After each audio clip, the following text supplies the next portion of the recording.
थांब थांब, हे मेजरमेंट परत एकदा चेक कर. आणि अशाच एका छोट्याशा संवादानं आजच्या कामाची सुरुवात झाली. कारण बाप्पासाठी काहीतरी खास बनवायचं म्हटलं की एक गोष्ट मात्र नक्की, परफेक्ट असायलाच हवं. मागच्या पार्टमध्ये तुम्ही बघितलं असेल, आपण आपल्या मखराचा मेन स्ट्रक्चर तयार केला होता. आणि आज त्या स्वप्नाचं पुढचं पाऊल टाकतोय. आज आपण सुरुवात करतोय कॉर्नर आर्चच्या स्ट्रक्चरची. आता तुम्हाला वाटेल हे पण बाकीच्या स्ट्रक्चर सारखंच सोपं असेल ना? पण खरं सांगायचं तर कॉर्नर आर्च बनवणं म्हणजे एक वेगळीच परीक्षा आहे. कारण इथे प्रत्येक कर्व अगदी योग्य यायला हवा, प्रत्येक अँगल नीट जुळायला हवा. आणि यावेळी आमच्यासाठी अजून एक गोष्ट खूप खास आहे. ही संपूर्ण गणपती डेकोरेशन आम्ही इको फ्रेंडली पद्धतीनं बनवत आहोत. यामध्ये थर्मोकोलचा अजिबात वापर करणार नाही.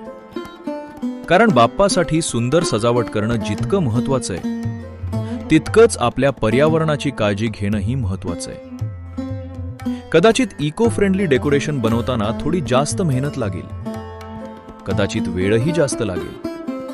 पण बाप्पासाठी आणि आपल्या निसर्गासाठी ही मेहनत नक्कीच वर्थ आहे.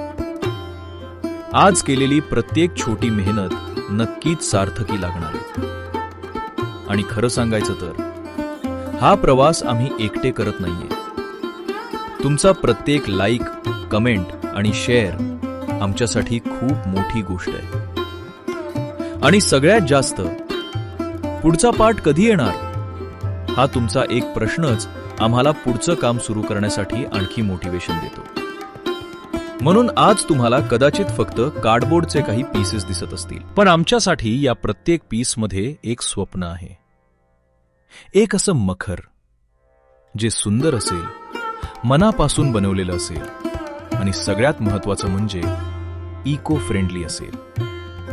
हे फक्त गणपती डेकोरेशन नाहीये, हा बाप्पासाठी केलेला प्रेमाचा एक छोटासा प्रयत्न आहे. आणि त्यासोबत आपल्या निसर्गाची काळजी घेण्याचा एक छोटासा संदेशही आहे. आम्ही ही सजावट फक्त आमच्यासाठी बनवत नाहीये, ती तुमच्या मनापर्यंत पोहोचावी, तुम्हाला काहीतरी नवीन शिकायला मिळावं आणि बाप्पाबद्दलचं आपलं प्रेम या सजावटीतून दिसावं, हीच आमची इच्छा आहे. व्हिडिओ आवडला असेल तर लाईक करा, कमेंटमध्ये तुमचं मत नक्की सांगा आणि पुढचा पार्ट पाहण्यासाठी फॉलो करायला विसरू नका. गणपती बाप्पा मोरया.